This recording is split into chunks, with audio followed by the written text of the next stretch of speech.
16h35, presque de retour au 4 à 6 en ce mardi. 4 août, Anne-Marie Kerouac est toujours avec vous. Et pour les prochaines minutes, place à la percussion de Baratanga, organisme bien actif à Montréal, dans plein de festivals au Québec. Avec nous, le fondateur et directeur de Baratanga, percussionniste lui-même, Louis-Daniel Joly. Bonjour, Louis-Daniel. Bonjour, Anne-Marie. Bienvenue au 4 à 6. Merci. On se connaît depuis de nombreuses années. Oui.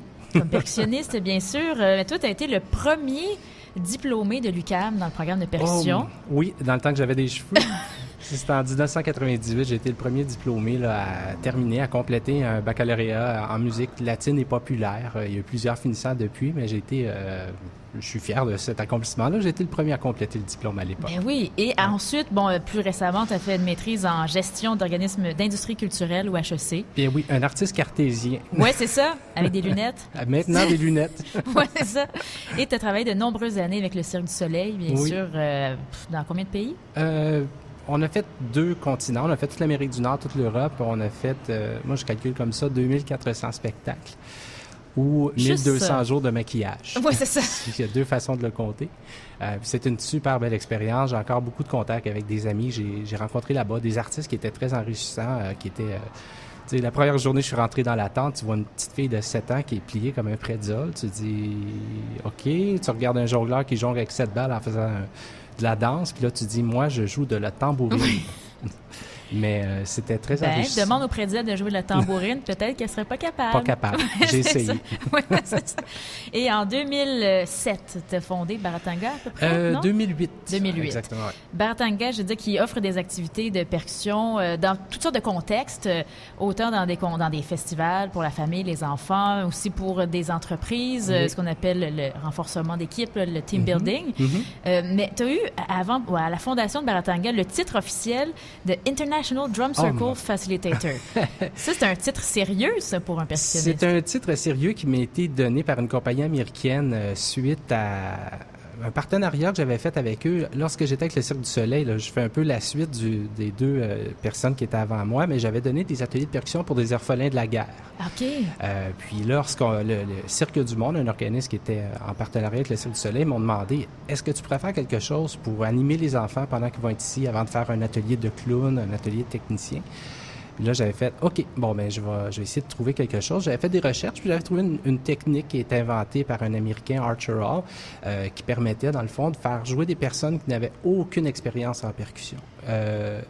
Après l'activité, les organisateurs, des superviseurs, je peux dire, des orphelins, m'ont dit, c'est la première fois qu'on les voit sourire depuis qu'ils sont arrivés, certains d'entre eux. Donc, là, j'ai fait, il y a quelque chose là. Le soir, quand je suis monté sur scène, puis je me suis fait applaudir par 2500 personnes parce que j'avais fait de la musique, j'avais joué de la musique, je me suis dit, c'est le fun de se faire applaudir, mais c'est encore plus fun lorsque je vois les sourires sur les visages des enfants. Ouais. Quelques mois après, j'ai donné ma démission au Cirque du Soleil, je suis revenu à Montréal, j'ai fait, je vais pousser ça un petit peu plus loin. Puis depuis ce temps-là, on fait des activités qui partent du public. C'est la particularité de tous nos spectacles, tous nos ateliers, en entreprise, en festival. On part toujours de ce qu'il y a dans le réfrigérateur. On cuisine avec ce qu'il y a dans le réfrigérateur. Du tout-ski, finalement. Du tout-ski avec le public. On va vraiment... c'est notre expertise, c'est qu'on va vraiment être en mesure de les sentir, de regarder qu'est-ce qui se passe, la dynamique. Puis à partir de là, on crée des activités dans le moment présent pour qu'ils en bénéficient le plus possible. Donc, on part toujours du public et non on a un spectacle, on va se faire applaudir à la fin. C'est le contraire. Puis il y a moins de paroles aussi dans ce processus-là. C'est beaucoup la musique elle-même qui va animer l'atelier. Oui, on veut que les participants prennent conscience que jouer de la musique, c'est accessible de 1. De 2, ça nous décolle de la tablette. Oui. De 3, on rencontre du monde, ne serait-ce que pendant 1 seconde ou 2, regarder quelqu'un qu'on connaît pas du tout, lui faire un sourire parce qu'on joue le même instrument.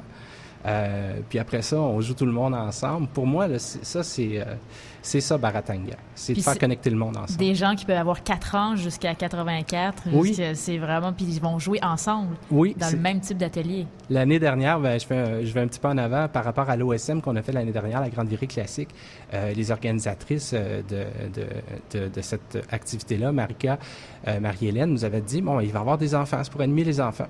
Lorsque je suis monté sur scène, j'ai regardé où il y avait tous les tambours.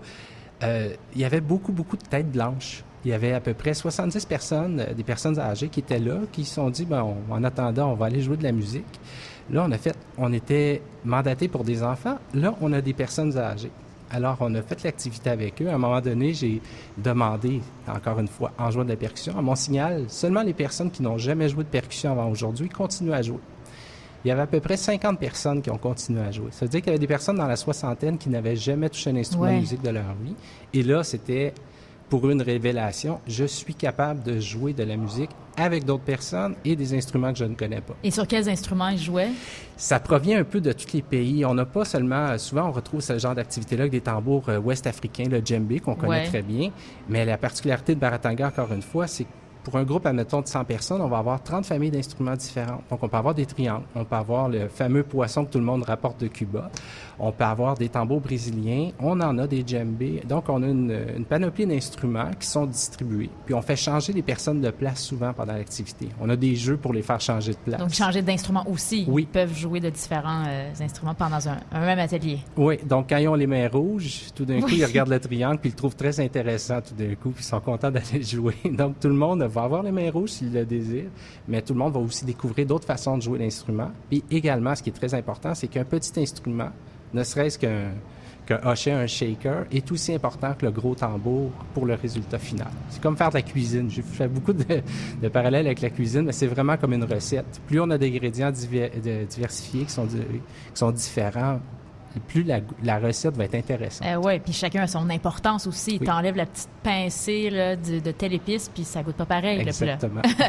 et là, il y a plusieurs formules avec Baratanga. Bon, vous avez entre autres le spectacle Baratanga Festival. Ça, c'est la grosse formule participative. Baratanga Festival, c'est des instruments de percussion pour tout le monde. Okay. Ça peut passer d'une demi-heure à 60 minutes. Ça peut être pour 15 personnes à 250 personnes. On ne sait jamais à quoi s'attendre. On peut faire des gros sites, des petits sites. Donc, c'est une activité où on va faciliter, le terme dont tu as mentionné tout à l'heure, on va faciliter le jeu des participants pour arriver à une cohésion musicale. Les 10 premières minutes, c'est toujours surprenant parce que les organisateurs me regardent et disent « Qu'est-ce que tu fais? » Parce que ça sonne pas bien, mais les personnes ont besoin de sortir cette énergie-là. Puis ça sonne un peu chaotique, quoi? Très chaotique au début. J'adore ça. Moi, j'ai toujours le sourire parce que la plupart du temps, plus c'est chaotique, mieux ça va sonner après.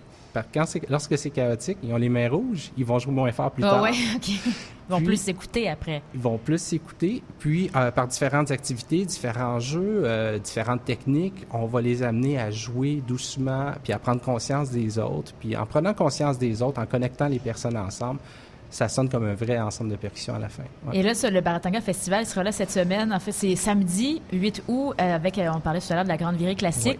Oui, l'OSM, c'est à côté de notre studio ici, c'est à la Place des Arts. Exactement. C'est à l'intérieur ou à l'extérieur? C'est à l'intérieur. S'il y en a qui sont familiers avec le site, c'est la brasserie Yvon Deschamps ou le Théâtre Maisonneuve. Il y a comme un genre d'agora, un genre de place publique, en montant les escaliers du complexe des Jardins. C'est pas le centre Georges-Émile Lapalme, l'espace Georges-Émile Lapalme? Je crois que c'est ça le nom exactement. Donc, c'est à cet endroit-là. On distribue une 150 d'instruments de percussion environ, puis on va faire une demi-heure, 35 minutes de musique avec tous les participants. Et c'est gratuit?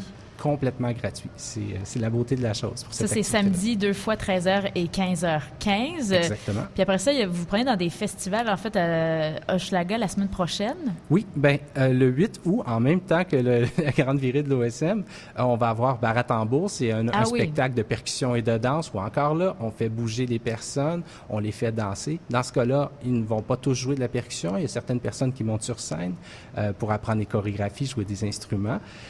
Mais le 14 août, dans Hochelaga Maisonneuve, pendant le carnaval estival, à la place Simon-Valois, à ce moment-là, ça va être encore un Baratanga Festival de mémoire. Je crois que c'est pour 50 participants à la fois. On fait 3 représentations. Puis par expérience, arrivez un petit peu en avance pour être sûr d'avoir votre place, pour avoir le temps de positionner votre poussette, de préparer vos trucs, puis de vous installer comme il faut. Arrivez un 15 minutes à l'avance pour être certain d'avoir une place. 14 août, ça c'est vendredi la semaine prochaine. Oui. Il y en a dans la journée, donc 11h, 13h et 15h. Exact. Pour, c'est ça, soit des gens qui sont en vacances ou des gens qui finissent de travailler plus tôt, les vendredis. Puis il y en a plein d'autres à Chambly. Vous allez même à Saint-Tite au mois de septembre. Je vais avoir un chapeau de cowboy. Oui? c'est vrai, ça? Oui, avec un Baratanga, il faut que je trouve ça.